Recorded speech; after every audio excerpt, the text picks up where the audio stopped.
नमस्कार दर्शकों, आप देख रहे हैं दूरदर्शन मध्य प्रदेश और मैं आपको आज ढेर सारी बधाइयां देना चाहती हूं क्योंकि आज के दिन यानी कि 20 अक्टूबर 1992 में 30 साल आज हमारे दूरदर्शन की स्थापना दिवस को हो गए हैं। और आप सबको ढेर सारी बधाइयां मैं बताना चाहती हूं कि उस समय डॉक्टर श्री शंकर दयाल शर्मा जी जो कि राष्ट्रपति थे, उन्होंने इसकी स्थापना की थी। बहुत सौभाग्य की बात है कि आज हम यहाँ बैठे हैं और आप सब हमको देख पा रहे हैं, सुन पा रहे हैं। तो एक बार पुनः आप सभी को बधाइयाँ पूरी दूरदर्शन की टीम की तरफ से। इसी के साथ में 30 साल जो हमारे रहे हैं बहुत ही सक्सेसफुल रहे हैं और आगे भी हमारी कोशिश है कि अच्छे अच्छे कार्यक्रम आपके बीच में लेकर आएँ। और इसी के साथ में आज का जो कार्यक्रम है वो भी बहुत खास है। आज का कार्यक्रम नमस्कार एमपी जो कि सजीव फोन इन कार्यक्रम है, दूरदर्शन मध्य प्रदेश के सौजन्य से हम आपके बीच में लेकर आते हैं और मैं हूं डॉक्टर तपस्या। दर्शकों, हमारा कार्यक्रम जो है 12 से 1 के बीच में सजीव फ़ोन इन रहेगा, यानी कि आप हमसे जुड़ सकते हैं टेलीफोन के माध्यम से। और जो नंबर्स हैं हम लगातार टेलीविज़न स्क्रीन पर दिखा रहे हैं, उन नंबर्स को आप नोट कर लीजिएगा क्योंकि जो आज का विषय है वो बहुत ख़ास है। और मैं आपको बताना चाहती हूँ कि आज जो हम चर्चा करने वाले हैं वो हम बात करेंगे क्योंकि हम जानते हैं कि दिवाली का त्यौहार आ रहा है। सब बहुत ज़्यादा मौज मस्ती में रहेंगे, खुशियों का त्यौहार है क्योंकि यहाँ पर हम बात करते हैं, अच्छे पकवान बनते हैं, घर की सफाइयाँ होती हैं और इसी के साथ में हम लाइटिंग का भी बहुत ध्यान रखते हैं। और जब हम मौज मस्ती में होते हैं तो कई बार गलतियां भी हो जाती हैं। हम आपको बताना चाहेंगे इसी के बारे में कि अगर हम पटाखे की इस्तेमाल करते हैं मौज मस्ती में तो हमें किस तरीके से अपने आप को सावधानी बरत के काम करना चाहिए। सजीव फोन इन कार्यक्रम में नंबर आप एक बार नोट कर लीजिए 0755 इसी के अलावा हमारा एक टोल फ्री नंबर है 1800 इन नंबर्स पे आप हमें साथ फ़ोन कर सकते हैं 12 से 1 के बीच में। इसी के साथ में जब हम शुरुआत करते हैं दिन की तो पंचांग पे नज़र ज़रूर डालते हैं। तो आइए हम नज़र डालते हैं हमारे कार्यक्रम के शुरुआत के सेगमेंट तिथि पर। विक्रम संवत 2079 कार्तिक माह के कृष्ण पक्ष की दशमी तिथि है। दिन है गुरुवार, तारीख है 20 अक्टूबर 2022, यानी कि बहुत खास दिन है। खासकर हम सब दूरदर्शन के जो भी देखते हैं जो कार्यक्रम को और जो हम सब हैं तो उनके लिए बहुत खास है। इसी के साथ में मैं आपको बताना चाहती हूँ कि जब भी हम बात करते हैं कि इतिहास की बात करते हैं तो पीछे पलट के हम ज़रूर पन्ने दोहराते हैं। तो सबसे पहले तो मैं आपको बताना चाहूँगी कि आज ही के दिन की अगर मैं बात करती हूँ तो 1992 में 20 अक्टूबर को आज ही के दिन दूरदर्शन की स्थापना हुई थी जो कि माननीय डॉक्टर श्री शंकर दयाल शर्मा जी जो कि राष्ट्रपति थे उन्होंने की थी। इसी के साथ में मैं आपको बताना चाहती हूँ कि 1740 में मारिया थेरेसा ऑस्ट्रिया हंगरी और बोहेमिया की शासक बनी थी। 1774 कोलकाता भारत की राजधानी बनी थी। और इसी के साथ में 1953 की अगर मैं बात करती हूँ 1953 की तो भारतीय स्क्रीन और थिएटर अभिनेता किरण कुमार का जन्म 20 अक्टूबर को हुआ था। इसी के साथ में मैं आपको बताना चाहती हूँ कि ये तो इतिहास के पन्ने हमने पीछे पलट के देखे थे, लेकिन अगर मैं बात करती हूँ विचार की तो विचार ही हमारे भविष्य का निर्माण करते हैं। तो देखते हैं कि आज के दिन विचार क्या कुछ खास हमारे लिए लेकर आते हैं। स्वामी विवेकानंद जी के द्वारा मैंने ये विचार आपके सामने पेश करना चाहूँगी। नाम और पहचान भले ही छोटी हो मगर अपनी होना चाहिए। ये बहुत ख़ास है कि नाम और पहचान तो हमें मिल जाती है लेकिन किसके द्वारा हुई है ये ज़्यादा महत्वपूर्ण होता है। तो स्वामी विवेकानंद जी कहते हैं कि अगर हम खुद का नाम और पहचान बनाते हैं तो वो सबसे ज़्यादा महत्वपूर्ण होता है। इसी के साथ हम वर्तमान पे आते हैं जिस पे आज हम चर्चा करने वाले हैं। बहुत ही खास विषय जिससे उसके लिए जो हमारे बीच में एक्सपर्ट के तौर पर मौजूद है, मैं सबसे पहले उनका परिचय देना चाहती हूँ। हमारे बीच में डॉक्टर अरुण भटनागर सर हैं जो कि प्लास्टिक सर्जन हैं, जाने माने हमारे प्रदेश के सर्जन हैं और जो कि प्रोफेसर हैं, एचओडी हैं गांधी मेडिकल कॉलेज में प्लास्टिक सर्जरी विभाग में। इसी के साथ में हमारे बीच में मंजुला ठाकुर जी हैं जो कि मनोवैज्ञानिक सलाहकार हैं। हम आप दोनों का स्वागत करते हैं हमारे कार्यक्रम नमस्कार एमडी में।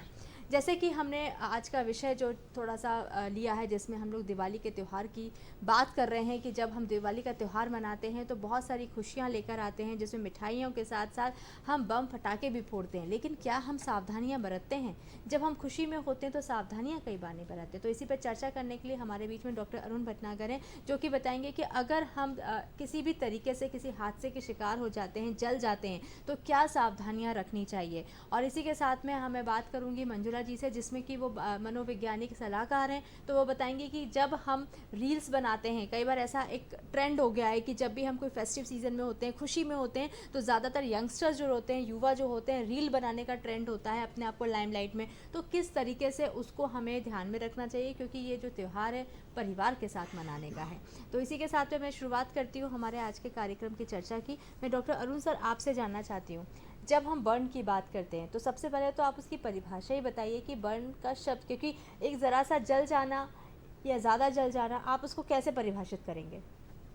देखिए जलने का मतलब ये होता है कि अग्नि या हीट, है ना, हीट किसी भी रूप में हो, चाहे वो स्टीम के रूप में हो, चाहे वो आग के रूप में हो, चाहे वो रेडिएशन के रूप में हो, अगर किसी भी तरह की गर्मी हमारे शरीर को लगती है तो हमारी त्वचा जल जाती है। हमारा बॉडी का टेम्परेचर 40 डिग्री सेंटीग्रेड रहता है, अगर उससे अधिक तापमान होता है तो हमारे शरीर पे बर्न होने की संभावना होती है, चाहे वो गर्म पानी हो, चाहे गर्म तेल हो, चाहे भाप हो, चाहे आग की लपटें हों, कुछ भी हो। और ये डिपेंड करता है कि हमारा वो उससे संपर्क कितनी देर रहता है। हमारे शरीर के किसी भी अंग का संपर्क अगर 30 सेकंड से भी ज़्यादा होता है तो हमको जलना निश्चित है, हमारी त्वचा जल जाती है। त्वचा की लेयर्स कितनी जलेंगी ये डिपेंड करता है टेम्परेचर कितना था और उसकी जो है कांटेक्ट ड्यूरेशन कितनी थी। तो जनरली क्या होता है कि इलेक्ट्रिकल बर्न्स जो होते हैं जिसमें करंट लगता है, बहुत सेकंड्स के लिए करंट लगता है, लेकिन हमारे यहाँ डैमेज बहुत होता है क्योंकि वो करंट जो होता है वो हीट जनरेट करता है बॉडी के अंदर, और उसमें जो है हमारे कई बार नसें सूख जाती हैं और अंग काले पड़ जाते हैं। और आग में झुलसते हैं उस समय क्या होता है कि आग का टेम्परेचर 1000 डिग्री टेम्परेचर होता है, तो हमारी बॉडी जब उस आग की लपटों में घिरती है, हमारे कपड़े भी आग पकड़ लेते हैं, तो हमको इस स्किन के अंदर बर्न होता है। लेकिन इसके साथ साथ एक ज़रूरी इंपॉर्टेंट चीज़ ये है कि जब भी हम कभी जलते हैं ऐसे दुर्भाग्यवश, तो गरम गरम गैस जो होती है वो हमारे सांस के जरिए फेफड़ों में जाती है। तो ये एक इंटरनल बर्न इंजरी होती है जो हमारी बीमारी को कॉम्प्लिकेट करती है, क्योंकि हमारी त्वचा ही नहीं हमारे फेफड़े भी जल जाते हैं। तो जब भी कभी हम लोग उपचार करते हैं तो बर्न के जो विक्टिम आते हैं जो आग से जल जाते हैं, लपटों से जलते हैं, जो काफ़ी सारे परसेंटेज से जलते हैं, उनमें हम सिर्फ त्वचा का ही उपचार नहीं करते बल्कि हम उनके फेफड़ों की भी देखभाल बिल्कुल, इसके करते हम हैं। प्रकार भी जानेंगे, लेकिन उससे पहले हमारे कॉलर जुड़ गए हैं। हम आपका स्वागत करते हैं हमारे कार्यक्रम नमस्कार एमपी में। प्रश्न कीजिए। जी नमस्कार जी मैडम, नमस्कार। मैं महेंद्र पटेल दमोह से बोल रहा हूँ। जी। पटनागर सर को मेरा नमस्कार है। जी तो नमस्कार। क्वेश्चन ये कि जैसे कि हर बार की तरह इस बार भी दीपावली आ रही है और हम अपने पूरे हर्षोल्लास के साथ मनाते हैं, लेकिन कुछ हादसे हो जाते हैं तो उनके लिए प्राथमिक उपचार क्या है, घरेलू स्तर पर क्या सावधानियां बरतें ताकि नुकसान कम से कम हो और तकलीफ कम से कम हो। भटनागर सर थोड़ा सा इस पर प्रकाश डालें। जी घरेलू स्तर पर बिल्कुल। प्राथमिक उपचार। महेंद्र जी सर, इन आपका शब्दों के साथ नमस्कार सर। जी महेंद्र जी आपका प्रश्न बहुत अच्छा है और ये प्रश्न हम अपने कार्यक्रम के बीच में लेने वाले हैं। आप हमारे कार्यक्रम को लगातार देखते रहिए, इस प्रश्न का उत्तर हम ज़रूर आप तक पहुंचाएंगे। सर हम इस पर ज़रूर बात करेंगे क्योंकि हमारे उसमें है ये वाला प्रश्न, लेकिन जी उससे पहले मैं जानना चाहती हूँ मंजुला मैम आपसे, क्योंकि जैसे कि सभी का ये चिंता का विषय है कि सब ये चाहते हैं कि हर्ष उल्लास का जो हमारा त्यौहार होता है, तो कई बार जो यंगस्टर्स रहते हैं वो सेलिब्रेट करने की बजाय ज़्यादातर अपने रील्स बनाने में सोशल मीडिया पे इन्वॉल्व रहते हैं। तो क्या ऐसी मानसिकता रहती है और किस चीज़ की सावधानियां रखना चाहिए? देखिए, आपने बहुत अच्छा प्रश्न किया है तपस्या जी, और मैं इसका जवाब ये देना चाहूँगी कि जो अभी यंगस्टर्स है आजकल सोशल मीडिया में इसका बहुत ज़्यादा प्रचार प्रसार है और वो चाहती है कि हम ही आगे हों। एक जो कंपटीशन प्रतिस्पर्धा का युग है, अगर ये हम कह सकते हैं इसको, प्रतिस्पर्धा का युग है। और यहाँ अभी आपने देखा भी होगा कि लोग सेल्फी लेके काम करते हैं, रील्स बनाते हैं, और इसमें वो ये ध्यान नहीं रखते कि हमारे आगे पीछे क्या है। बहुत सारी घटनाएं आज ऐसी भी हो रही हैं कि लोग ऊंचाई से गिर जाते हैं, कहीं कहीं जाते हैं तो वहाँ से गिर के आते हैं, तो इसमें भी बहुत डैमेज होता है। तो उसके बाद उनकी जो मानसिक स्थिति होती है वो भी बहुत ख़राब हो जाती है। तो मैं बस ये कहना चाहूँगी कि जब भी वो इस तरह के रील्स बनाएं तो अपने आसपास किस जगह पर वो खड़े हैं, आगे पीछे अगल बगल सब जगह देखें और उसके बाद रील्स बनाएं। और ये भी ध्यान दें, जैसे अभी दिवाली का समय है तो ये भी उनको ध्यान देना चाहिए कि अगर वो फटाके के साथ में रील्स बना रहे हैं तो उन्हें क्या परिधान पहना हुआ है। तो इस तरह की भी उनको जानकारी होनी चाहिए। और बच्चों को सिर्फ अपने में ही आत्म केंद्रित नहीं होकर अड़ोस पड़ोस में भी ध्यान देकर इस कार्य रील को बनाना चाहिए। बिल्कुल, बहुत अच्छी जानकारी आपने दी। इसी के साथ हमारे एक और कॉलर हमारे साथ जुड़ गए हैं, हम आपका स्वागत करते हैं। प्रश्न कीजिए। नमस्कार सर, मैं नंद तरुण मिश्रा हूँ, बाराबंकी उत्तर प्रदेश से। मैं जानना ये चाहता हूँ कि दीपावली हमारी खुशियों की पर्व है दीपावली, और कभी कभी हमारी गलती से जो किस्में बदल जाती है, हमारा पड़ोसी भी टिफिन में आ जाता है। ऐसी दशा में कौन सी सावधानी बरतनी चाहिए जिससे आग से हम बचे या घरेलू हिंसा से बचे या और कोई परेशानियों से हम बच सकें? ऐसी कौन सी सावधानी में बरतनी चाहिए? बिल्कुल, मैं चाहूँगी कि डॉक्टर अरुण सर आप इसके बारे में थोड़ा बताएं और मैं चाहूँगी आप भी इसके बारे में प्रकाश डालें। उनका प्रश्न। आपसे जो उन्होंने कहा कि जिस तरीके से ये जो विक्टिम्स हो जाते हैं घरेलू हिंसा में भी लोग अपने आप को डैमेज कर लेते हैं, तो उसको किस तरीके से आप बच सकते हैं?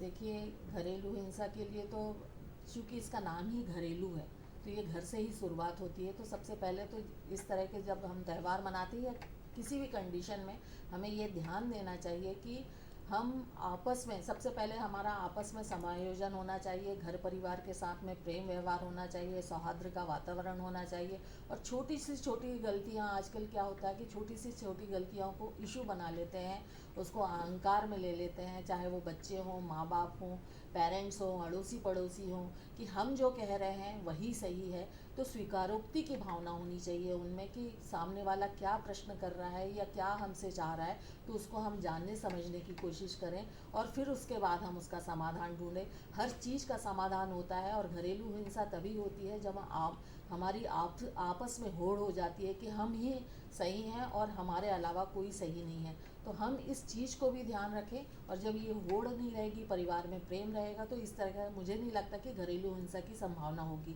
हमको आपस में एक बिल्कुल। दूसरे की साझेदारी से परिवार चलाना चाहिए। बिल्कुल, इसी के साथ में सर हम जैसे कि बर्न के टाइप पे बात कर रहे थे कि कितने प्रकार के बर्न हो सकते हैं, तो ऐसे कौन कौन सी कैटेगरी है जिससे कि बर्न के हम टाइप को डिफाइन कर सकते हैं? देखिए, जनरली बर्न्स के बारे में अपन बात करते हैं, जो कॉमन बर्न्स हैं जो हमको डे टू डे प्रैक्टिस में मिलते हैं, वो एक तो एसिड बर्न होता है। जी। ज़्यादातर जो है अपराधी लोग विकृत करने के लिए एसिड फेंक देते हैं। और दूसरा जो कॉमन एक्सीडेंटल बर्न होता है हमारे किचन में होता है, खाना बनाते समय या तो गैस में लपट लग गई या गैस स्टोव फट गया या ऐसा कुछ हो गया।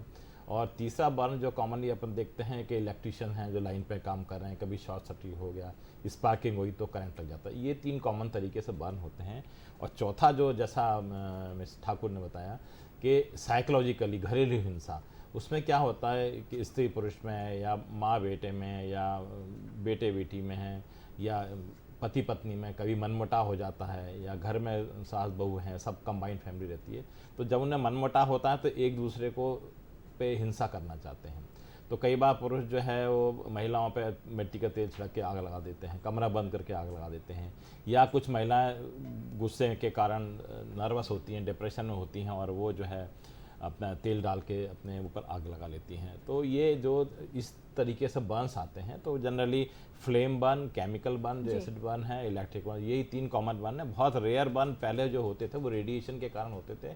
पहले कैंसर में जो है रेडियोथेरेपी एक तकनीक थी इलाज की, जी। वो आजकल तकनीक एडवांस हो गई तो अब कॉमन नहीं है, लेकिन पहले रेडिएशन बर्न बहुत होते थे। कैंसर के इलाज के बाद जो सिकाई होती थी उसमें बर्न्स हो जाते थे। बिल्कुल, बिल्कुल। अच्छा सर, एक मेरा थोड़ा सा चिंता का विषय ये भी है कि क्योंकि हम लोग डिस्कशन कर रहे हैं युवाओं को लेके, तो ज़्यादातर मोबाइल का यूज़ करते हैं, बैटरी चली जाती है उसके बाद भी चार्जिंग पे लगाकर हम मोबाइल नहीं छोड़ पाते हैं, तो क्या ये भी डेंजरस हो सकता है? ये कैसे भी कुछ बन के कुछ ऐसी संभावनाएं रहती हैं? हाँ, एक्चुअली क्या है, मतलब ब्लास्ट इंजरी जिसको हम बोलते हैं, ब्लास्ट इंजरी में सिर्फ chemical damage, electrical damage, thermal damage नहीं होता, बल्कि पावर डैमेज भी होता है। कोई भी चीज़ ब्लास्ट होती है, चाहे वो बैटरी ब्लास्ट हो रही हो, चाहे फटाका ब्लास्ट हो रहा हो, जैसा भी दिवाली का समय है, बहुत से लोगों को हीरो बनने की रहती है, तो वो हीरोइज्म में हाथ में फटाका पकड़ के जलाते हैं अपना पुरुषार्थ दिखाने के लिए। तो वो बम हाथ में फट जाता है तो सब उंगलियां तितर बितर हो जाती हैं। तो इस तरीके से सेम चीज़ वही है कि मोबाइल को अगर आप बात कर रहे हो, ऐसे में अगर कोई शॉर्ट सर्किट होता है तो मोबाइल ब्लास्ट हो जाता है, तो आपको फिजिकल डैमेज प्लस बर्न दोनों होते हैं। तो बिल्कुल। ध्यान रखना चाहिए कि हाथ में फटाका नहीं चलाएं। जब आप मोबाइल चार्ज करें तो थोड़ा समय मोबाइल को भी रेस्ट दें और अपने आप को भी रेस्ट दें। चार्ज होने पे आप बात कर सकते हैं। बिल्कुल। जी। मंजुला मैम, क्योंकि हमारा चिंता का विषय फिर से वही आ जाता है कि क्योंकि आजकल सोशल मीडिया पे लोगों का बहुत ज़्यादा ध्यान केंद्रित हो गया है, तो अगर मैं बात करती हूँ कि क्योंकि त्यौहार का समय होता है, पहले के समय हम क्या देखते थे कि हम अपनी माताओं का बराबरी से हाथ बढ़ाते करते थे थे। और सहयोग करते थे, हर काम में रहते थे। लेकिन आज के समय में मुझे लगता है कि युवाओं का ज़्यादा समय जो है वो सोशल मीडिया के साथ या अपने किसी भी तरीके से गैजेट के साथ में बीतता है, तो क्या वो वापस से दौर आना ज़रूरी है? किस तरीके से घर वालों की उसमें सहभागिता रहती है, क्या करना चाहिए? आपने बहुत अच्छा प्रश्न किया तपस्या जी। अभी हमने देखा ही है कि हमारे अभी 2 साल पहले ही हम कोरोना से जूझ के चले हैं, तो उस समय बहुत से लोगों ने इस चीज़ को विश्लेषित किया कि हमको घर परिवार का होना और दोस्तों का होना, सहयोगियों का होना, परिवार वालों के साथ में आत्मसात होना कितना ज़रूरी है। उस समय ये सोशल मीडिया भी से भी लोग बोर हो गए थे। मतलब ऐसा नहीं था कि हमें बाहर नहीं निकलना है तो हमको उसी में रहना है, पर आज फिर वही ट्रेंड हो गया है। सोशल मीडिया के साथ साथ वो सोशल मीडिया में ही अपनी पूरी दिवाली, पूरा हर त्यौहार वो सोशल मीडिया के साथ मनाना चाहते हैं। परिवार का विघटन इसीलिए हो रहा है, आज न्यूक्लियर फैमिली हो रही है, वो इसी कारण हो रही है क्योंकि हम सिर्फ अपने और अपने दोस्तों से तक ही सीमित रहना चाहते हैं। आजकल के बच्चे आपके साथ त्यौहार कम मनाएंगे, उनको फ्रेंड्स और फ्रेंड सर्कल में जाना ज़्यादा ज़रूरी होता है। पर हर चीज़ का एक समय होता है और उस सीमा में बंध कर अगर बच्चे भी काम करें, और मेरा तो यही संदेश रहेगा कि बच्चों को परिवार के साथ और परिवार के लोग अपने दोस्तों के साथ, सबसे पहला परिवार है, आस पड़ोस है अपने, फिर उसके बाद दोस्त हैं। दोस्त तो हमेशा ही साथ में होते हैं और दोस्त वही होते हैं जो आपको समझ सकें, इसलिए दोस्तों का भी परिवार है तो हमारा परिवार है, ये सोच के वो अपनी दिवाली के त्यौहार को मनाएं। बहुत अच्छी बात करी, क्योंकि ये जो त्यौहार जो होते हैं वो एक तरीके से परिवार की एक बॉन्डिंग में बहुत सहायक होते हैं। तो अगर हम जितना परिवार के साथ मिलकर त्यौहार को सेलिब्रेट करते हैं तो एक बॉन्ड जो बनता है वो हमें बहुत ज़्यादा इंपॉर्टेंट रहता है हमारे लिए। उसी के साथ में मैं डॉक्टर अरुण सर आपसे जानना चाहती हूँ, वैसे तो हाथ से कभी भी होते हैं, उसका कोई समय का वो नहीं रहता है दायरा, लेकिन अगर मैं स्पेशली दिवाली की बात करती हूँ तो आप प्रैक्टिस में क्या ऐसा कुछ देखते हैं कि दिवाली के टाइम पे हाथ से ज़्यादा बढ़ जाते हैं बर्न के? दिवाली के एक दिन पहले से शुरू हो जाता है, क्योंकि बच्चे ज़्यादातर जो है चोरी छुपे पटाखे खरीद लाते हैं और चोरी छुपे ही चलाते हैं। तो वो अपने पेरेंट्स के या सीनियर्स के सुपरविज़न में नहीं चलते, तो वो दोस्तों के साथ कहीं पे भी इलीगल रूप से चलाते हैं, तो उसमें एक्सीडेंट होने की संभावना ज़्यादा होती है। और ये बर्न इंजरी, क्योंकि पटाखे बाकी समय चलते नहीं, या तो शादी ब्याह में चलते हैं या त्यौहार पे चलते हैं, या कोई जीत गया चुनाव में तो चलते हैं हमारे यहाँ, तो उसी समय ये हादसे होते हैं। लेकिन दिवाली चूँकि त्यौहार ऐसा है जहाँ पटाखे खूब लोग सेलिब्रेशन के रूप में चलाते हैं, तो इस समय बर्न की दुर्घटनाएं ज़्यादा होती हैं। बिल्कुल। यहाँ पर अगर मैं बात करती हूँ, जैसे कि सर ने भी बोला कि अगर हम पटाखे चलाते हैं या हम जो भी काम करते हैं सेलिब्रेशन के तौर पे, तो उसमें घर वालों का सुपरविजन बहुत ज़रूरी हो जाता है। तो ऐसा, क्योंकि सर ने भी बोला कि कई बार बच्चे छुप कर पटाखे ले आते हैं और अपना सेलिब्रेशन अलग दोस्तों के साथ करते हैं, तो आप उस पर क्या कहना चाहते हैं? क्योंकि छुप के सेलिब्रेशन करना तो कहीं से लाजमी नहीं है, क्योंकि ये एक त्यौहार है, खुशी का त्यौहार है, परिवार के साथ में ही करना चाहिए। परिवार के साथ होना तो बहुत ज़रूरी है, पर क्या होता है, जिस चीज़ को ज़्यादा छुपाया जाता है ना उसमें मज़ा ज़्यादा आता है। इस तरह की मानसिकता होती है, और जिस चीज़ के लिए मना किया जाता है उसमें बच्चे, ये साइकोलॉजी है कि जिस चीज़ को आप मना करोगे बच्चे उस चीज़ को ज़रूर करते हैं। तो आपके कहने का मतलब है कि पेरेंट्स को नहीं रोकना चाहिए? नहीं, पेरेंट्स को रोकना चाहिए, पेरेंट्स को सावधानी भी बरतनी चाहिए, उनके साथ में रहना चाहिए, परिवार के साथ में वो बच्चे रहें जहाँ तक कि वो छोटे हैं। एक समय के बाद तो बच्चे और हम में इतना मतलब इतना स्पेस हम भी देते हैं कि भाई बच्चे अब बड़े हो गए हैं तो हमको वो बता देते हैं, तो वो समझदार हैं तो वो समझते भी हैं। पर जब छोटे बच्चे होते हैं तो उनके साथ बिल्कुल माँ बाप को रहना चाहिए, और उन्हीं के साथ में ही, पेरेंट्स के साथ में ही उनको दिवाली मनानी चाहिए। बिल्कुल, ये आपने बहुत अच्छी बात करी, क्योंकि हमें सेलिब्रेशन के साथ में अपनी जान की भी हमें सुरक्षा करनी है, और हमारे जितने भी समाज में जो लोग हमारे साथ जुड़े हैं उन सबकी सुरक्षा हमारा दायित्व हो जाता है। अगर मैं सर बात करती हूँ, दिवाली का सेलिब्रेशन होता है, हादसे बहुत बढ़ जाते हैं, तो छोटी छोटी बातें ही जो होती हैं जो हादसों को रोक सकती हैं, तो आप ऐसे चुनिंदा कौन से बातें बताना चाहेंगे कि जिसको हम सावधानियों के तौर पे रख कर या कर हम हादसों को टाल सकें? तपस्या जी, ये बहुत मतलब अहम सवाल है, और ये बहुत इस प्रोग्राम की मैं बहुत सारी मेन जो थीम है वो यही होगी मेरे ख्याल से, क्योंकि ये जानकारी जो हम दर्शकों तक पहुंचाना चाहते हैं आपके माध्यम से, तो इसमें देखिए 3-4 चीज़ों का हमको ध्यान रखना चाहिए। एक तो जब पटाखे चलाएं हैं तो ऐसे चलाना चाहिए कि वो शरीर से दूर रहें। हम जैसे फुलझड़ी है या कुछ भी है उसको जो शरीर से दूर रख के चलाना चाहिए। दूसरा, पटाखे चलाने वाली जगह के आसपास एक बाल्टी में पानी भरे रखा होना चाहिए। जब भी जहाँ भी कहीं आप चला रहे हैं पटाखे, कोशिश करें घर के बाहर चलाएं, घर के अंदर जहाँ आपके कपड़े, अलमारी, बिस्तर है वहाँ नहीं चलाएं, बाहर आउटडोर चलाना चाहिए। और जहाँ भी आंगन है या आपका गलियारा है, जहाँ भी चलाएं वहाँ पर एक बाल्टी पानी रखा होना चाहिए, जिससे कभी कोई हादसा हो तो कोई चीज़ आग पकड़ती है तो हम उसको तुरंत पानी डाल के बुझा सकते हैं। तीसरी चीज़, आप जब पटाखे चला रहे हैं जाने के लिए, तो अगर बड़े हैं तो स्वयं तैयारी करें, या अगर बच्चे हैं तो उनको भी तैयार करें। कोई भी लूज़ कपड़ा नहीं होना चाहिए, जैसे दुपट्टा नहीं होना चाहिए, दुपट्टा है तो उसको कमर में बांध दें, है ना। लूज जो है कुर्ता नहीं होना चाहिए, लंबा कुर्ता नहीं होना चाहिए, जो पता लगा कि आप बैठे वो पीछे कहीं टकरा गया। तो इस तरह, क्योंकि उन दिनों फटाके के साथ साथ दीपक भी जले होते हैं, तो आप आगे फटाका चला रहे हैं, पीछे दीपक से आग लग जाती है। तो इन सब चीज़ों को हमको ध्यान रखना चाहिए। कपड़े लूज नहीं पहने, है ना। दूसरा, घर के बाहर फटाके चलाएं। फुलझड़ी फटाके जो है हाथ लंबा करके अपने शरीर से दूर रख के चलाएं। और हमेशा जो आवाज़ वाले फटाके हैं या जो रोशनी करने वाले फटाके हैं, उनको हमेशा हमको फुलझड़ी से चलाना चाहिए। उनको हाथ से पकड़ के जला के नहीं फेंकना चाहिए। जनरली क्या होता है कि हम हाथ से जला के फेंकते हैं, वो कई बार तो जल जाता, कई बार नहीं जलता, हाथ में फट जाता है। तो उस कारण दुर्घटनाएं भी होती हैं कि हाथ में जो है बम लेके जलाने से फट जाता है वो। तो कभी भी आपको रोशनी वाला या आवाज़ वाला फटाका चलाना, उसको एक जगह पर रखिए, उसकी बत्ती निकालिए, बत्ती सीधा करिए, बत्ती आपको दिखना चाहिए। फिर आप वापस आइए, एक मोमबत्ती जला के रखिए, उससे आप फुलझड़ी जलाइए और फुलझड़ी को ले जाके उस बत्ती में आग लगा दीजिए। और जैसे ही वो बत्ती आग पकड़ती है, आप तुरंत वापस आ जाइए। तो ये सावधानी अगर आप रखेंगे तो कभी भी किसी दुर्घटना का शिकार नहीं हो सकते। ना तो ब्लास्ट होगा, ना बम फटेगा, ना ही एकदम से आग निकलेगी। जनरली जो दुर्घटना होती है वो इस कारण से होती है कि हम अचानक से जो है हीरो बनना के चाहते हैं और ये दिखाना चाहते हैं कि देखो हम बहुत बहादुर हैं, हम हाथ में फटाका चला सकते हैं, हम हाथ में रोशनी दिखा सकते हैं।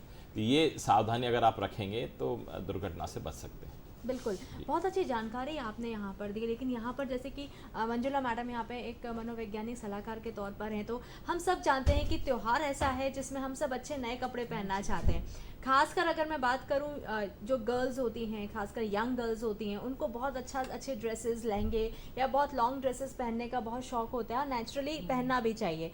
तो अगर जब हम पटाखे फोड़ने पे आते हैं या हम इस सेलिब्रेशन पे आते हैं, जब आग के नज़दीक होते हैं, तो ऐसे में कई बार बच्चियां मानती नहीं हैं, क्योंकि उनको सेल्फी लेनी होती है उसी समय पे हमें सोशल मीडिया पे अपलोड करना होता है। तो ऐसे में आप क्या सलाह देना चाहते हैं उनको? बस मैं ये सलाह देना चाहती हूँ कि वो जो भी काम करें, या सेल्फी लें, फटाके फोड़ें, जो भी उनको करना है, रील बनाएं, जो भी करना है वो सावधानी से करें, अपने आगे पीछे देख के करें, या अपने साथ एक किसी व्यक्ति को ऐसा रखें, अपने साथी, अपने घर के परिजनों को ऐसा रखें कि वो उनके ऊपर पूरी तरह से ध्यान रखें कि कहीं वो जल तो नहीं रहे। आपने जैसे कि डॉक्टर साहब ने कहा ही है कि दिवाली के समय की बात है, दियों से भी पीछे से आग लग जाती है, हमें पता नहीं चलता है, हम आगे फोड़ रहे होते हैं और पीछे जल चुके होते हैं। तो ऐसे कई हादसे हमारे सामने भी हुए हैं।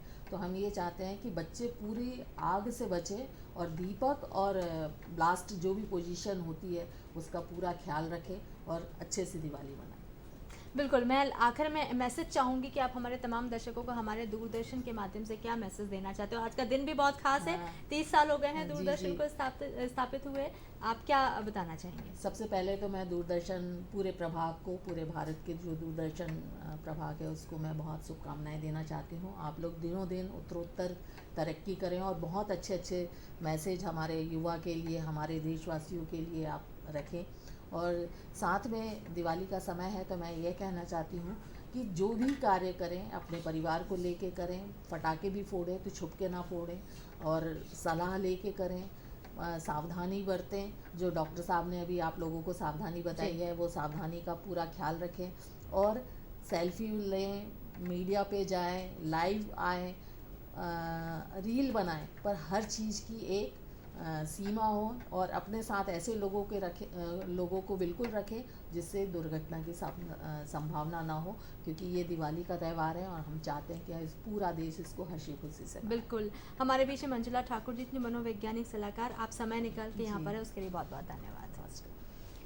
दर्शकों, हम अपने सेगमेंट में इतिहास पे बात करते हैं, लेकिन मैं आपको बताना चाहती हूँ कि आज हम एक ऐसे इतिहास के पीछे जाने वाले हैं जिसकी वजह से आज हम यहाँ बैठे हुए हैं, आज आप हमें सुन पा रहे हैं, देख पा रहे हैं और बहुत अच्छे कार्यक्रम हम आपके पास पेश कर पा रहे हैं। जी हाँ, जैसे कि मैंने आपको शुरुआत में ही बताया था कि आज 30 साल पूरे हो गए हैं दूरदर्शन की स्थापना हुए, और मैं आपको बताना चाहती हूँ कि 1992 में स्थापित हुआ था, जो कि माननीय श्री शंकर दयाल शर्मा जी यानी कि राष्ट्रपति थे उस समय, आज ही के दिन उन्होंने स्थापित किया था। हम चलेंगे वापस, पन्ने पलटाएंगे इतिहास की तरफ कि क्या कुछ खास उस दिन हुआ था, और मैं इसके लिए अनुग्रह करूंगी एस रावत सर जो कि प्रोड्यूसर हैं, उनसे मैं अनुग्रह करूंगी कि सर उन झलकियों को वापस से दोहराया जाए।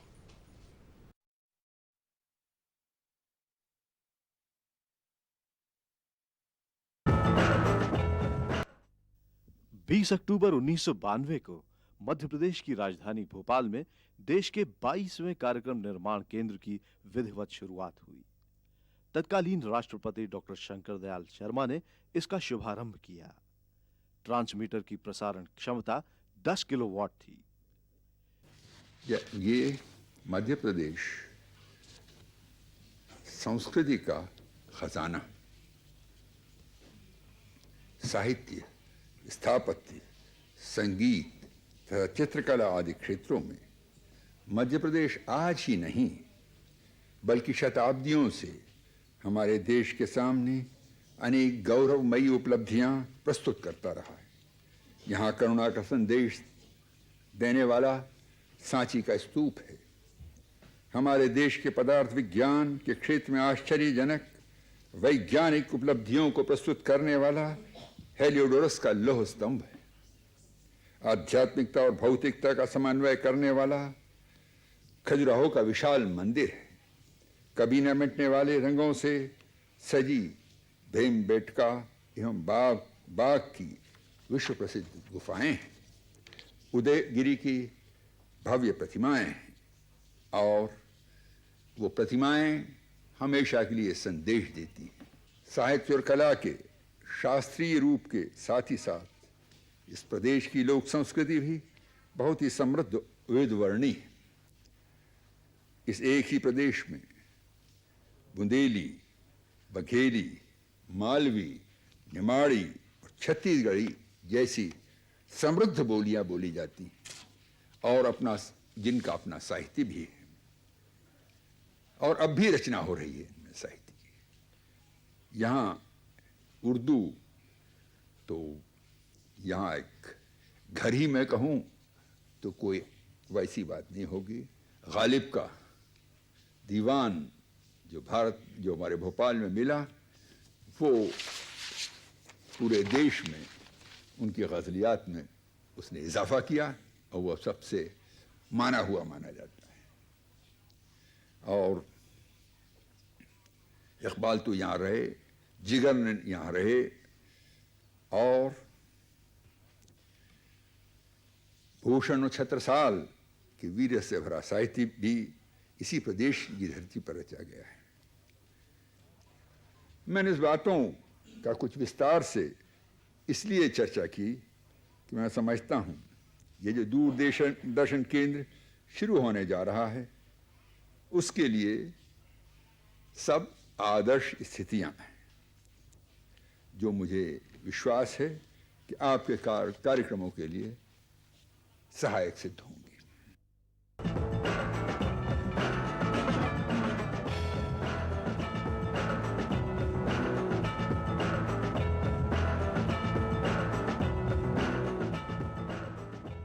भोपाल में 2 स्टूडियो हैं कार्यक्रम बनाने के लिए। शुरू में इन स्टूडियो में कैमराज और अन्य उपकरण जो हैं पुराने टेक्नोलॉजी की होती थी।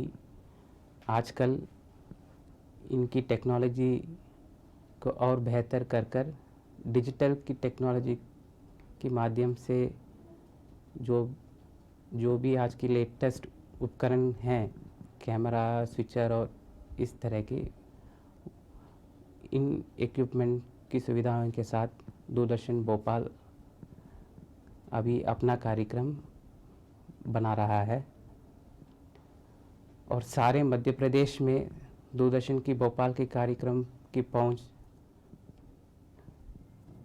बढ़ाने के लिए एक अर्थ स्टेशन यानी कि उपग्रह को सिग्नल भेजने की सुविधा की सिस्टम 19 नवंबर 93 से शुरू किया गया था। उसके बाद 19 नवंबर 93 से जितने भी रिले स्टेशंस मध्य प्रदेश में हैं वो सभी दूरदर्शन भोपाल के कार्यक्रम शाम के वक्त रिले करते थे। कार्यक्रम भोपाल दूरदर्शन में बनाया जाता था और ये सभी मध्य प्रदेश वासियों के लिए पूरे मध्य प्रदेश में रिले होता था। और आज के दिन में करीब 63 कम क्षेत्रीय ट्रांसमीटर हैं मध्य प्रदेश में, और इसके अलावा 6 10 किलोवाट की ज़्यादा पावर का ट्रांसमीटर मध्य प्रदेश में उपलब्ध हैं। दूरदर्शन केंद्र भोपाल के पास 2 स्टूडियो हैं। 374 वर्ग मीटर और 50 वर्ग मीटर पर निर्मित ये दोनों स्टूडियो उत्कृष्ट कार्यक्रम की सभी सुविधाओं के साथ उपलब्ध हैं।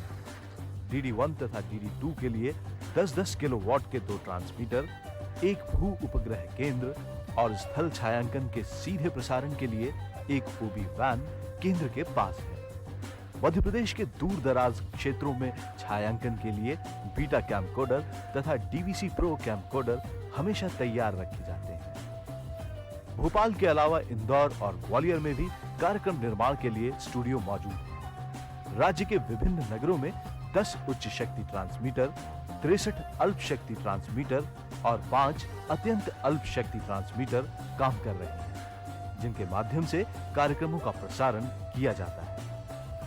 दूरदर्शन केंद्र भोपाल के विविध कार्यक्रम मध्य प्रदेश की 77.1% जनता द्वारा देखे जा सकते हैं। मध्य प्रदेश के 76.4% क्षेत्रफल तक इसकी पहुंच है। अन्य माध्यमों की तुलना में ये पहुंच सबसे अधिक है। अपने कार्यक्रमों के निर्माण में दूरदर्शन भोपाल ने अपनी सामाजिक जिम्मेदारी को तो बखूबी निभाया ही, साथ ही जनसाधारण से सीधे जुड़ने वाले अनेक कार्यक्रमों का निर्माण भी किया है। मिसाल के तौर पर हस्तक्षेप। क्या नाम है बेटा आपका? सुमन।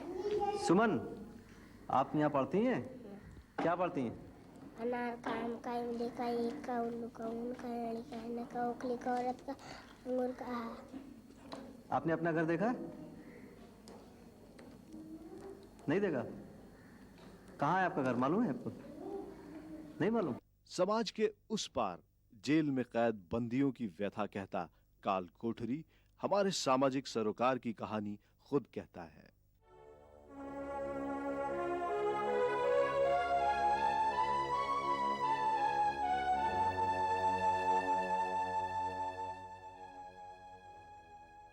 दोहराई हम वापस इतिहास की तरफ जब हमने पन्ने पलटाए तो मन मुग्ध करने वाली झलकियां हमारे सामने पेश थी। मैं बहुत बहुत शुक्रगुजार हूं हमारे प्रोड्यूसर SS रावत सर का कि उन्होंने वापस से उन सभी यादों को दोहरा दिया। उस समय तो हमने देखा नहीं था, लेकिन आज देखकर वाकई बहुत खुशी हो रही है। और मैं चाहूँगी कि एक बार फिर से आप सभी को आज के स्थापना दिवस दूरदर्शन की बहुत सारी बधाइयाँ। 3 साल सफलतापूर्वक हमने पूर्ण किए हैं। इसी के साथ में मैं चर्चा पे वापस आती हूँ। हमारे बीच में मेहमान के तौर पे बहुत ही अच्छी गायिका भी हमारे बीच में आ गई हैं। मैं उनका परिचय देना चाहती हूँ। आप प्रतिमा जाट जी हैं, जो कि बहुत ही धनी हैं अपनी आवाज़ की। मैं आपका स्वागत करती हूँ हमारे कार्यक्रम नमस्कार MP में।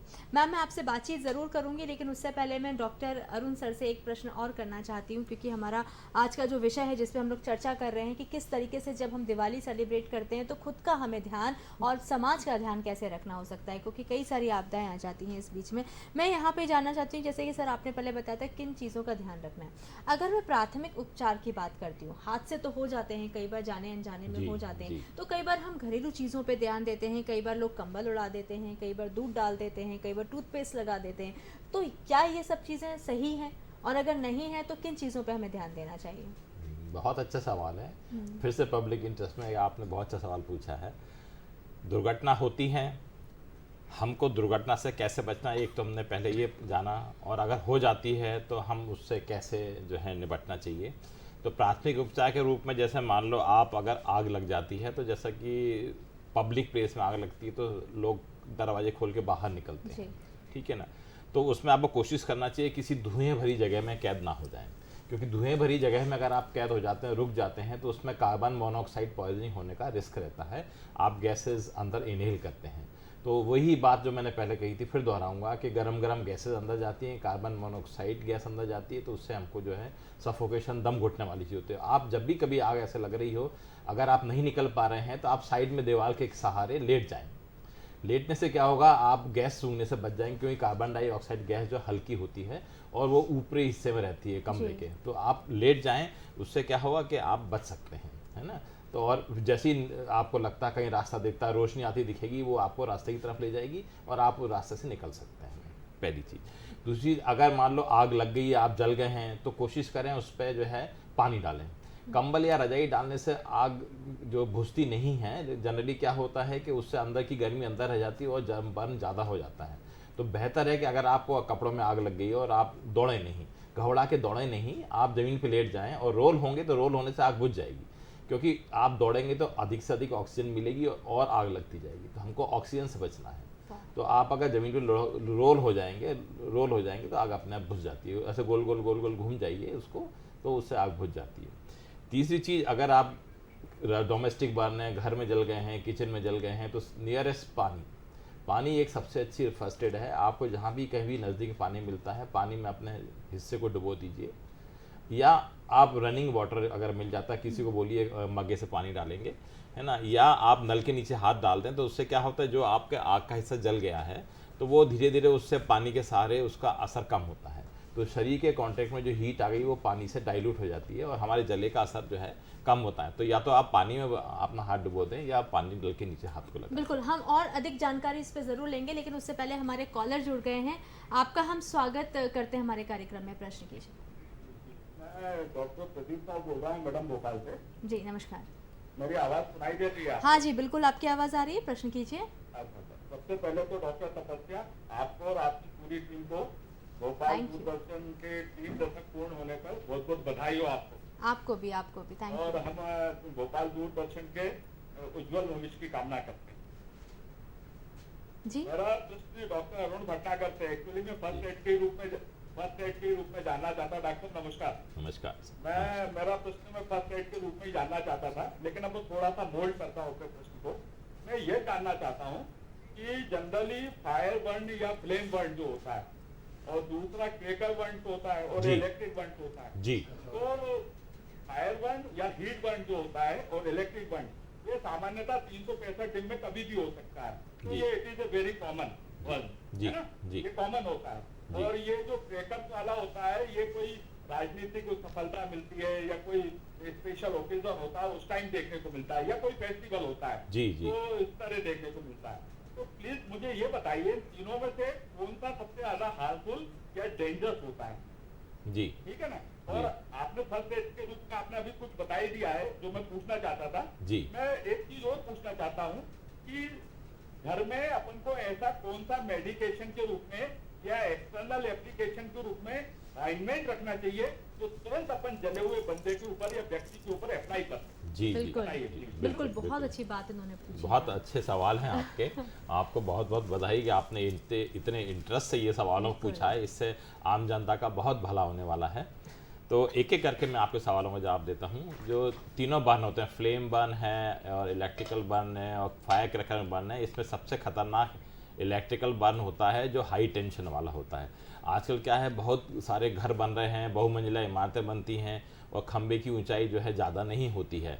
तो ज़्यादातर बिल्डिंगों के घर के पास से तार निकल रहे होते हैं। तो हम कपड़े सुखाते में या कुछ चीज़ें ठीक करते में डंडे का या लकड़ी का या पाइप का इस्तेमाल कर लेते हैं और जो है हाई टेंशन लाइन उसमें कांटेक्ट में आती है तो हमको एकदम से करंट लगता है। तो हमारे जो है शरीर एकदम से जल जाता है, शरीर की नसें जल जाती हैं, गैंग्रीन होने की संभावना होती है। तो सबसे खतरनाक बर्न जो है इलेक्ट्रिकल बर्न होता है और हमको कोशिश करना चाहिए कि कोई भी लाइन हमारे घर के पास से ना गुजरे और हम घर इस तरीके से बनाएं कि वो कम से कम जो है 6 मीटर दूर होना चाहिए हमारे घर से गुजरने वाली लाइन। तो बालकनी जनरली क्या होता है, हम प्लॉट एरिया से ऊपर जब की मंजिल जब बनाते हैं तो हम बालकनी या छत जब बाहर निकाल लेते हैं, जो कि पैमाइश के हिसाब से नहीं होता। तो वो एक हमारे लिए फ़ायदा नुकसान दोनों लेके आता है। फ़ायदा ये होता है कि आपको घर बड़ा हो जाता है, नुकसान ये होता है कि आप एक्सीडेंट की संभावना बढ़ जाती है। बिल्कुल ठीक है ना। अब दूसरा, फर्स्ट एड के रूप में जनरली लोग कोई टूथपेस्ट लगा लेता है, कोई नीली शाही लगा लेता है, कोई कुछ भी लगा लेता है। तो ये सब चीज़ें नहीं लगाना चाहिए। आपको इमीडिएट ठंडक दे सकती है, मान लिया कोलगेट है, ठंडा ठंडा लगता है, लेकिन उससे बर्न का इफेक्ट कम नहीं होता।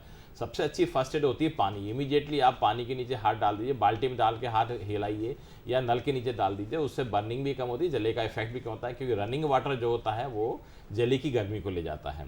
दूसरी इंपॉर्टेंट चीज़ जो आपने पूछी है कि कौन सा हम मल्लम रखें, सिल्वर सल्फाडाइजिन क्रीम आती है, सिल्वर एक्स नाम, बहुत सारे नाम से आती है। तो ये सिल्वर सल्फाडाइजिन का क्रीम जो है बहुत महंगा भी नहीं होता और फर्स्ट एड के रूप में सबसे बढ़िया काम करता है। इसको लगाते से आपको हाथ पे ठंडक भी आती है और आपको इन्फेक्शन होने का रिस्क भी कम हो जाता है, है ना। और अगर आपके पास कुछ भी नहीं अगर मिल रहा है तो आप नारियल का तेल भी लगा सकते हैं जी। इसी के साथ में मुझे लगता है कि तुरंत डॉक्टर से ज़रूर संपर्क करना चाहिए। जी जी। अगर आपके घर में कुछ भी ऐसा हादसा होता है, वैसे तो होना नहीं चाहिए, हम यही कामना करते हैं, लेकिन अगर होता है तो घरेलू उपचार जो आप जो भी कर रहे हैं, लेकिन इमीडिएटली तत्काल आप अपने डॉक्टर से ज़रूर संपर्क करें, क्योंकि आगे जाके कोई परेशानी ना हो। इसी के साथ में हमारे बीच में गायक, बहुत ही खूबसूरत आवाज़ की धनी प्रतिमा जी हमारे साथ में मौजूद है। सबसे पहले तो मैं आपसे कुछ बातचीत करना चाहती हूँ प्रतिमा जी, क्योंकि आप पेशे से कुछ अलग काम करती हैं और आपका शौक जो है गायक, तो आपने कैसे दोनों चीज़ों को बैलेंस किया? सबसे पहले तो मैं भोपाल दूरदर्शन के 30 वर्ष होने पर आप सबको बहुत बहुत शुभकामनाएं, बहुत बहुत बधाई देती हूँ। और मेरा बचपन से ही शौक़ था गाने का और कोशिश की, मैंने स्कूलों में गाया, कॉलेज में गाया, प्रतियोगिताएं जीती बहुत सारी। फिर शादी हो गई, भोपाल आ गई, तो इतना संभव नहीं हो पाया कि मैं सीख सकूं, पर मैं सुनकर गा लेती थी। तो अपना शौक़ ऐसे ही घर में गुनगुनाते हुए पूरा किया। लेकिन फिर बाद में जब मेरे बच्चे बड़े बड़े हो गए तो फिर मैंने सोचा मैं अपने लिए थोड़ा सा समय निकालूं, और सौरांगनी वाली दीदी से मुलाकात हुई मेरी, और आदरणीय दीदी ने मुझे सिखाया, थोड़ी सी राह दिखाई। तो मैं अब कोशिश कर रही हूँ कि मैं अच्छा गा सकूँ और कोशिश कर सकूँ, और आज दीदी की वजह से मैं आज यहाँ पहुँची, आप लोगों के बीच में बैठी हूँ। दीदी का सादर धन्यवाद। और बस जॉब में, और जब किसी चीज़ का बहुत ज़्यादा शौक़ होता है ना, तो वो अपने आप हो जाता है सब मेंटेन। चाहा वहाँ रहा, कह हाँ, सकते हैं। तो आज आप क्या गुनगुनाने वाली हैं हम सबके लिए? मैं कुछ दिवाली आ रही है और कुछ छोटे से 1-2 भजन जो मैंने तैयार किए हैं, एक 2 लाइन उनकी मैं आप लोगों को चाहेंगे कि आप जी पेश करें। सुना देती हूँ। जब दिवाली कहते हैं, भगवान राम जब वनवास से वापस लौटे थे, तो उसी उपलक्ष्य में दीपावली मनाई जाती है। तो उसी के उपलक्ष्य में मैं बस 2 लाइन सुनाती हूँ आपको। सजा दो घर को दीपों से, सजा दो घर को दीपों से, मेरे श्री राम आए हैं। सजा दो घर को रोशन से, मेरे श्री राम आए हैं। मेरे श्री राम आए हैं, प्रभु सिया राम आए हैं, प्रभु श्री राम आए हैं। सजा दो घर को गुलशन सा, मेरे श्री राम आए हैं, मेरे प्रभु राम आए हैं। वाह, बहुत ही ब्यूटीफुल। एक तो आपकी आवाज़, ऊपर Thank से you. जो आपके भाव रहे, और आपने वाकई जो पूरा एक माहौल बना दिया कि श्री राम आए हैं और वापस से हम तैयारी कर रहे हैं उत्साह की, वो आपने बहुत ही खूबसूरत तरीके से यहाँ पे पेश किया। मैं आपसे और भी चीज़ें जानना चाहूँगी आपके बारे में। किस तरीके से आपने अपने परिवार और बोलते हैं प्रोफेशन को, फिर अपने शौक़ को कैसे आपने बैलेंस किया, मैं संक्षेप में चाहूँगी। मेरे जब बच्चे छोटे छोटे थे तब मैं उस समय जॉब में नहीं थी। मेरे बच्चे होने के बाद मेरी जॉब लगी, नगर निगम में हूँ मैं, और कोशिश की कि मैं अपने शौक़ को भी ज़िंदा रखूं। तो अपने लिए थोड़ा 1-2 घंटे का समय रियाज़ के लिए, सुबह बहुत जल्दी उठ जाती हूँ, जल्दी से ऑफ़िस जाने का भी रहता है, तो खाना वाना बना के जल्दी से, मतलब वो इतना मैं उसके लिए समय निकालती हूँ, क्योंकि मैं वो खुद के लिए गाती हूँ। मुझे लगता है कि मैं गा सकती हूँ, और जब मैं बहुत अच्छा गा लेती हूँ तो मुझे अंदर आत्मा में ऐसा लगता है कि मैंने वो कर लिया जो मैं सोच रही हूँ, और मैंने जो सोचा मैं कर पाई। और फिर घर को भी मेंटेन कर लेती हूँ। बच्चे जब अब बड़े बड़े हो गए, बच्चे बाहर चले गए जॉब में, तो अब खुद को समय दे पाती हूँ और अपनी सिंगिंग को समय दे पाती हूँ, और दिन में जॉब जाती हूँ, शाम को रियाज़ के लिए जाती हूँ। आप प्रेरणा हैं कई सारी महिलाओं के लिए जो सिर्फ अपने सपनों को दबा के रख लेती हैं, तो उनके लिए वो कहते हैं ना, जहाँ चाह वहाँ रहा, आप उसके लिए बहुत अच्छी यहाँ पे प्रेरणा स्रोत है। इसी के साथ में मैं सर आपसे जानना चाहती हूँ, जब हम देखते हैं कि ज़्यादातर जब पटाखे फोड़े जाते हैं तो रहवासी जगह पे फोड़े जाते हैं, क्योंकि हम कॉलोनीज़ में स्टे करते हैं और आजकल गाड़ियाँ जिस तरीके से 4 व्हीलर 2 व्हीलर जो हैं बाहर पार्किंग में लगी रहती हैं, तो उस समय हमें किस बात का ध्यान रखना चाहिए? क्योंकि फटाके फोड़े हो सकता है गाड़ी पे चली जाए या वहाँ पे पेट्रोल पड़ा हो, कोई हादसा हो सकता है, तो किन बातों का ध्यान रखें? पहली बात तो वहाँ फोड़ना चाहिए कि नहीं, और अगर फोड़ रहे हैं हमारे पास कोई ऑप्शन नहीं है तो किन चीज़ों का ध्यान रखें? बहुत अच्छा सवाल। इसका संबंध दोनों से है। एक तो फटाके वालों के लिए भी हम मैसेज देना चाहेंगे, हाँ। जो फटाके बनाते हैं वो उन्हें किस तरह से बिल्कुल। बनाना चाहिए, क्योंकि दिवाली का त्यौहार जो है एक सौहार्दपूर्ण त्यौहार है, खुशियाँ मनाने का त्यौहार है। तो फटाके हमेशा 2 क्लास के रहते हैं, एक कमर्शियल फायर क्रैकर्स रहते हैं, एक डोमेस्टिक फायर क्रैकर्स। तो कमर्शियल फायर क्रैकर्स को दीपावली के दिनों में नहीं बेचा जाना चाहिए, उनको बैन रहना चाहिए। तो हमारे विभाग भी देखें और फटाके बनाने वाले भी देखें, हमारे फटाके विक्रेता दोस्त भाई बहन जो हैं वो भी इसका ध्यान रखें कि इस मौके पर कमर्शियल फटाके ना खरीदें, है ना लाएं, ना बेचें, ना अवेलेबल हों। वो हम डोमेस्टिक फटाके खरीदें। और डोमेस्टिक फटाखों में 2 चीज़ों का ध्यान रखा जाता है। एक तो ये कि उनमें जो नॉइज़ लेवल होता है वो 60 डेसिबल 60 डेसिबल हमारे ईयर के लिए सेफ लिमिट होती है, 60 से 120 डेसिबल। इससे नीचे और उससे ऊपर हमको सुनाई नहीं देता है। तो 90 डेसिबल एक जो है नॉइज़ लेवल होता है। तो 90 डेसिबल नॉइज़ लेवल वाले फटाके उससे अधिक नहीं होना चाहिए। तो 60 से 90 के बीच में जितना नॉइज़ लेवल है उस लेवल के फटाके उनको बनाना चाहिए और यूज़ करना चाहिए। उससे क्या बहुत जोर से जैसे धमाका होता है तो आपके कान फट जाते हैं, बिल्डिंग में वाइब्रेशन आते हैं, खिड़की के कांच टूट जाते हैं, तो ये सब कमर्शियल में होता है। अगर 90 डेसिबल से अधिक साउंड पॉल्यूशन वाला फटाका नहीं होगा तो साउंड पॉल्यूशन नहीं होगा, हमको उसके डिज़ास्टर नहीं मिलेंगे, खिड़की गाड़ी के कांच नहीं टूटेंगे। एक तो ये था। दूसरा, हम जब फटाके चलाते हैं तो उसमें जो लपटें उठती हैं वो जो है 6 फुट से लेकर 9 फुट की ऊंचाई से अधिक नहीं होना चाहिए। जैसे घर में जो है आसपास में बिल्डिंग में ऊंचे में कोई किसी के कपड़े सूख रहे हैं, कोई कहीं किसी को कुछ सामान रखा है तो उनमें आग ना लग जाए। तो इसलिए जो है अधिक ऊंचाई तक जाने वाली लपटें नहीं निकलना चाहिए फटाकों से। अगर आपको ऐसे फटाके चलाने हैं तो आप किसी मैदान में जाके वहाँ पर पानी की व्यवस्था करके वहाँ पे साथ में 2-4 लोगों को लेके अगर कोई दुर्घटना होती है तो आप ध्यान रख सकते हैं। बिल्कुल, बहुत अच्छी जानकारी आपने यहाँ पे दी, क्योंकि दुर्घटना से हमें सिर्फ अपने आप को नहीं सभी को सबको बचाना है। इसी के साथ में मैं प्रतिमा जी आपसे जानना चाहूँगी कि और क्या आप पेश करना चाहेंगे हम सब के लिए? मैं एक 2 लाइन नेहा कक्कड़ जी ने कुछ गुनगुनाया है, वो मेरी भी पसंद का है। बिल्कुल बिल्कुल। तो मैं 2 लाइन वो सुनाना चाहूँगी। बहुत आई गई यादें, बहुत आई गई यादें, मगर इस बार तुम ही आना। हमें पूछो क्या होता है बिना दिल के जिए जाना। हमें पूछो क्या होता है बिना दिल के जिए जाना। तुम आओगे मुझे मिलने, खबर ये भी तुम ही लाना। बहुत आई गई यादें, मगर इस बार तुम ही आना।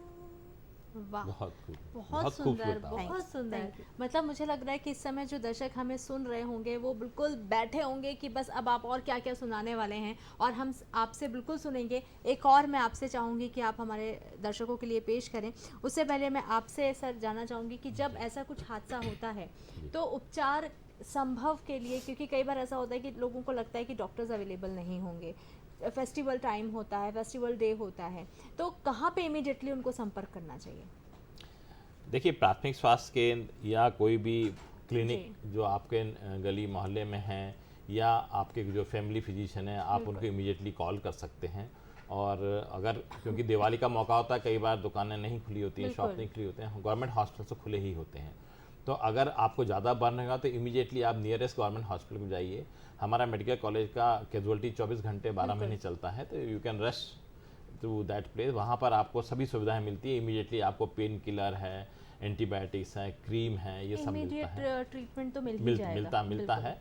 और अगर मेजर बर्न नहीं है तो आप घर पे जैसे मैंने बताया सिल्वर सल्फाइड क्रीम लगा लीजिए, बात कर लीजिए, और उसके बाद आप जो है उनसे बात कर सकते हैं डॉक्टर से कि भाई हमको क्या करना है, इतना इतना सा जल गया, तो वो आपको सलाह दे सकते हैं कि आपको अस्पताल आने की ज़रूरत है या हम कल दिखा सकते हैं। बिल्कुल बिल्कुल। और यहीं पे हम भी यही सलाह देंगे कि कोई भी अगर ऐसी कोई आपत्ति आती है, ऐसे कोई हादसा होता है, तो इमीडिएटली डॉक्टर से ज़रूर संपर्क करें, क्योंकि हमें कभी लगता है कि हादसा छोटा है, लेकिन वो बड़ी कब रूप ले ले हमें पता नहीं होता है। तो तुरंत इमीडिएटली अपने डॉक्टर से ज़रूर संपर्क करें। और इसी के साथ में मैम मैं आपसे चाहूँगी कि फिर से आप कुछ गुनगुनाएं हमारे तमाम दर्शकों के लिए। जी बिल्कुल। ये भजन है छोटा सा और मुझे बहुत पसंद है ये। इसकी जो शब्द हैं ये बहुत प्यारे हैं। कान्हा जी का गाना है, ये भजन है। ओ कान्हा अब तो मुरली की मधुर सुना दो तान। ओ कान्हा अब तो मुरली की मधुर सुना दो तान। मैं हूँ तेरी प्रेम दीवानी, मुझको तू पहचान। मधुर सुना दो तान, मधुर सुना दो तान, मधुर सुना दो तान। बहुत खूब, बहुत वाकई आपके धन्यवाद, हर बहुत। एक शब्द जो हैं वो इतने टची हैं, ऐसा लग रहा है कि वो सारे जो भजन आपके शब्दों के पिरोए हुए जो हैं वो बिल्कुल Thank दिल you, तक thank you, पहुंच रहे हैं, धन्यवाद। आत्मा तक पहुंच रहे हैं। और वाकई सर भी इस चीज़ को महसूस कर रहे होंगे कि माहौल ही चेंज हो जाता है जब आप गुनगुनाती हैं। तो बहुत अच्छा लगा आपकी आवाज़ सुन के। यहाँ पे मैं सर आपसे जानना चाहती हूँ, हम जानते हैं कि पकवान भी घर में बनते हैं, बहुत सारे पकवान जब बनते हैं घर में, तो कई बार ऐसा होता है कि सिलेंडर फटने के हादसे जैसे भी सामने आ जाती हैं चीज़ें, तो उस समय हमें किन चीज़ों का ध्यान रखना चाहिए? क्योंकि कई बार ऐसा देखते हैं कि हम लापरवाही बहुत कर देते हैं, तो किन ऐसी चीज़ों को हम ध्यान रखें कि लापरवाही ना करें और हादसों से हम बच सकें? देखिए, घरेलू किचन में जो सावधानी हमको रखना चाहिए वो ज़रूरी हैं, चाहे आप खाना बना रहे हो, चाहे दिवाली का समय नहीं भी हो। क्योंकि दिवाली के समय में क्या होता है, आप बहुत व्यस्त होते हैं, आपको बहुत सारे पकवान बहुत कम समय में बनाने होते हैं, बहुत सारे लोगों के लिए बनाते हैं, अपने लिए भी, मेहमानों के लिए भी। तो आपको जो है किचन में 3 चीज़ों का ध्यान रखें। जब भी आप कोई काम कर रहे हैं किचन में, आपके पानी का एक बर्तन भरा हो रखा होना चाहिए, जिससे कभी कुछ जल जाए तो एकदम से पानी में हाथ डाल दीजिए। दूसरा, एक आटा जो महिलाओं के रसोई में हमेशा अवेलेबल रहता है, गीला आटा रहना चाहिए। अगर कोई उंगली तवा से या कढ़ाई से जल जाती है तो इमीडिएटली गीला आटा लगा लें। गीला आटा लगाने से क्या होता है, अगर पानी नहीं है किचन में आपके, तो गीला आटा लगाने से जो है बर्न की इंटेंसिटी कम हो जाती है उंगली के ऊपर। और तीसरी चीज़ सबसे इम्पॉर्टेंट है, आप अपने गैस के सिलेंडर को चूल्हे से दूर रखें। चूल्हा और गैस का सिलेंडर पास पास नहीं रखे होना चाहिए, कि उससे क्या होता है कि सिलेंडर के ब्लास्ट होने का, आग लगने का खतरा बढ़ जाता है। कई बार कढ़ाई में आग लग जाती है, छौंक लगाते हैं तो एकदम से लपटें उठती हैं, जो गैस की पाइप है वो जल सकती है, सिलेंडर ब्लास्ट हो सकता है। तो कोशिश करें कि आपके सिलेंडर और गैस के चूल्हे के बीच में बैरियर हो। पानी ज़रूर रखें अपने किचन में। और जब भी आप खाना बना रहे हैं तो कोशिश करें कि आपके कोई भी लूज़ कपड़े, जैसे दुपट्टा है, साड़ी का पल्लू है, वो सब कमर में खोसा हुआ हो, और आपने एक फायर सेफ्टी एप्रन पहना हुआ हो। उससे क्या होता है, हमेशा जब भी किचन में जाएं एक फायर सेफ्टी एप्रन पहन के जाएं। उससे क्या होता है, आपके सिंथेटिक कपड़ों में आग लगने का खतरा कम हो जाता है। तो ये सावधानियों का आप ध्यान रखेंगे। एक चीज़ और मैं यहाँ बताना चाहूँगा, दिवाली है, लंबे ऊंचे जाने वाले पटाखे कभी भी घर के अंदर से नहीं चलाएं, हमेशा उनको छत पर जाके या आउटडोर में जाके जलाएं, क्योंकि वो पटाखे कभी भी आड़े होकर किसी के घर में घुस जाते हैं और एक्सीडेंट कर सकते हैं। तो हमेशा याद रखें, लंबे ऊंचे चलने वाले पटाखे या तो छत पे चलाएं या बाहर मैदान में जाके चलाएं। बिल्कुल, ये बात बहुत छोटी छोटी सी हमको लगती है, लेकिन कई सारे बड़े हादसों को ये टाल देती हैं। जी। इसी के साथ में प्रतिमा जी, मैं आपसे चाहूँगी कि आप आखिरी कौन सा कोई भजन या गीत पेश करना चाहती हैं हमारे तमाम दर्शकों के लिए चलते चलते? दिवाली आ रही है और आप सबको अभी से एडवांस में दीपावली की बहुत ढेर सारी शुभकामनाएं। बिल्कुल, आपको भी। और जाते जाते दिवाली की कुछ 2 लाइन सुना देती हूँ। दिवाली पर जो भजन लिखा है उस पे, धरती पे आया स्वर्ग उतर कर ये ऐसा त्योहार, धरती पे आया स्वर्ग उतर कर, ये ऐसा त्योहार दिवाली रोशनी वाली, ये हर त्योहार की रानी दिवाली रोशनी वाली, ये हर त्योहार की रानी, धरती पे आया स्वर्ग उतर कर, ये ऐसा त्योहार दिवाली रोशनी वाली, ये हर त्योहार की रानी दिवाली रोशनी वाली, ये हर त्योहार की रानी। बिल्कुल प्रतिमा जी, आपने बहुत ही अच्छी यहाँ पे गाने आपने पेश करे और यहाँ पर आप समय निकाल कर आए, उसके लिए बहुत बहुत धन्यवाद। और हमारे बीच में डॉक्टर अरुण भटनागर सर थे, उन्होंने भी बहुत अच्छी जानकारी दी और आपकी जो जानकारियाँ हैं कई सारे हादसों को टालेंगी, आप समय निकाल कर आए, उसके लिए भी बहुत बहुत धन्यवाद। और आप दोनों को ही दिवाली की भी ढेर सारी शुभकामनाएं दूरदर्शन की टीम की तरफ से। और आज का दिन तो खास है ही, 30 साल हो गए स्थापना दिवस को, तो आपको ढेर सारी शुभकामनाएं। बहुत बहुत धन्यवाद और दर्शकों को भी दिवाली की बहुत बहुत शुभकामनाएं। दिवाली सेफ मनाएं, पटाखे चलाएं, मिठाइयाँ खाएं, लेकिन सावधानी के साथ मनाएं। बहुत बहुत शुभकामनाएं आप सबको भी, हमारे दूरदर्शन की टीम को भी, जिन्होंने इस मौके पे हमको याद किया और इस सेलिब्रेशन को 30वीं वर्षगांठ को इतना सुंदर बनाया। जी धन्यवाद आप लोगों का। इसी के साथ में मैं अखबारों की सुर्खियां जो कि भोपाल से प्रकाशित हो रही हैं उस पर मैं नज़र डालना चाहती हूं। मैं आपको बताना चाहूँगी कि प्रधानमंत्री शहरी आवास योजना में मध्य प्रदेश को दूसरा स्थान मिला। ये हमने लिया है नव दुनिया से, जो मैं आपके सामने दे रही हूँ। और कई बार ऐसा होता है दर्शकों कि हम न्यूज़पेपर सुबह सुबह नहीं पढ़ पाते हैं, तो हम कोशिश यही कर रहे हैं कि सारी जानकारी जो हमारे मध्य प्रदेश की है या फिर हमारे देश की है, तो जो कि खास खबरें हैं वो आप तक पहुँचा सकें। इसी के साथ में मैं आपको बताना चाहती हूँ कि बहुत ही खास खबर मैं आपके सामने पेश करना चाहूँगी। और कई बार ऐसा होता है, दैनिक भास्कर की मैं आपको बताना चाहती हूँ कि दिल्ली की अगर मैं बात करूँ तो दिवाली पर पटाखे चलाने पर 6 महीने जेल की सज़ा होगी। ये राज्य सरकार ने इस संबंध पे दिशा निर्देश भी जारी कर दिए गए हैं। और मैं बताना चाहती हूँ, एक खबर जो है हम दैनिक भास्कर से आपके सामने पेश कर रहे हैं। इसी के साथ में और भी खबरें हैं जो हम चाहेंगे कि आपके सामने लाएँ। और मैं आपको बताना चाहती हूँ कि दैनिक भास्कर से ही MBBS की 2118 और BDS की 1320 सीट्स पर भी होगी काउंसलिंग। तो जो भी लोग इंतज़ार कर रहे हैं MBBS और BDS सीट्स के लिए, तो उनके लिए बहुत ही अच्छी खुशखबरी है। यहाँ पे दिवाली के मौके पे बहुत सारी खुशियाँ आपके घर में आई हैं। और ये खास खबर आप जो MBBS और BDS की तैयारी कर रहे हैं, काउंसलिंग का वेट कर रहे हैं, उनके लिए भी है। इसी के साथ में मैं आपको और भी खबर देना चाहूँगी।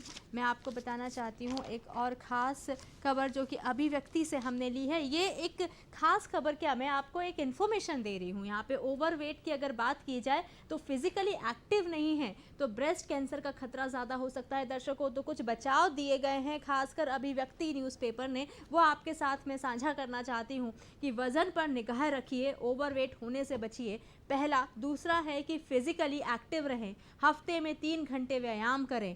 इसी के साथ में अगर आप माँ हैं तो ब्रेस्ट फीडिंग ज़रूर कराएं। बर्थ कंट्रोल पिल्स 35 की उम्र के बाद हानिकारक हो सकती हैं और हार्मोन रिप्लेसमेंट थेरेपी से भी बचें। ये बहुत ही खास जो है हमने अभिव्यक्ति न्यूज़पेपर से आपके सामने पेश किया था। और इसी के साथ में मैं अगर स्पोर्ट्स पर नज़र डालती हूँ तो फुटबॉल की अगर बात करते हैं तो सुआरजे अपनी शुरुआती क्लब से 16 साल बाद फिर से बने चैम्पियन, करियर की 20वीं ट्रॉफी जीती और उनको बहुत सारी शुभकामनाएं। इसी के साथ में मैं आपको और एक खबर देना चाहूँगी जो कि बहुत ख़ास है। और कई बार ऐसा होता है कि हम नहीं इन्फॉर्मेशन पहुँचा पाते हैं। पीपल समाचार की खबर है, नियमों के खिलाफ पटाखे बेचने पर लाइसेंस निरस्त होगा और इसके लिए टीम भी गठित हो गई है। और ये बहुत ख़ास खबर जो है वो हमने आपको अखबारों की सुर्खियाँ आपके सामने पेश की जो कि भोपाल से प्रकाशित थी। और इसी के साथ में नमस्कार MP ने कई सारी जानकारी आप तक पहुंचाई। और आप सभी को दिवाली के ढेर सारी शुभकामनाएं। आप स्वस्थ रहें, मस्त रहें और अपने आप को बचा के रखें। इसी के साथ में मुझे इजाज़त दीजिए। नमस्कार।